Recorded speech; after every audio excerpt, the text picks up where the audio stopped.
মাছের মধ্যে একটা বিখ্যাত মাছ হচ্ছে চিতল মাছ। চিতল মাছ দিয়ে অনেক কিছু করা যায়। চিতল মাছকে না গাদা পেটি করে কাটতে হয়। একটু ভারী সাইজেরই হয়, মানে একটা দিলেই যে অতিথি একদম খুশি হয়ে যাবেন। তো চিতল মাছের যেমন কালিয়া হয়, তেমনি চিতল মাছের আরেকটা জিনিস হয়, চিতল মাছের মুইঠ্যা। হ্যাঁ, এই রান্নাটা ভীষণই প্রসিদ্ধ আর ভীষণই ভালো খেতে, জানেন তো।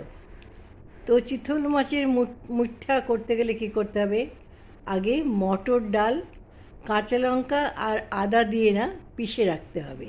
হ্যাঁ, এবার চিতল মাছটাকে না কুড়ে, মাছটাকে একটু সেদ্ধ করে কুড়ে নিয়ে কাঁটাটা ছাড়িয়ে নিয়ে এই মটর ডালটার সাথে, আর মটর ডালটা তো থাকলো, চিতল মাছটা আপনি কুড়ে নিলেন, কুড়ে নিয়ে একটু নুন হলুদ দিয়ে সেদ্ধ করবেন। হ্যাঁ, আর যদি একটু কাঁচা লঙ্কা আদা কুচি দেন না, তাহলে গন্ধটা আরও ভালো হবে। হ্যাঁ, তো এবার একটু কড়াইয়ের মধ্যে অল্প করে পেঁয়াজ কুচি দিয়ে আর কাঁচা লঙ্কা কুচি আদা কুচি দিয়ে ওই সেদ্ধ মাছের মণ্ডটাকে একটু নেড়ে নিলেন, অল্প করে নাড়বেন, বেশি নাড়বেন না, দিয়ে ওটা মটর ডালের সাথে ভালো করে মেখে নিলেন সবাই। এবার জল টকবক করে ফুটবে, অল্প তেল দেবেন, তাতে একটু নুন দেবেন।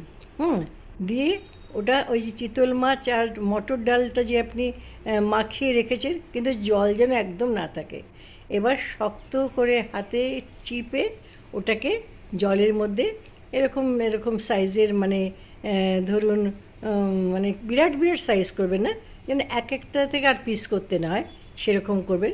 5 মিনিট ফোটার পরে ওই যে জলটা, ওটা আপনি থেকে ওটা উঠিয়ে রাখলেন।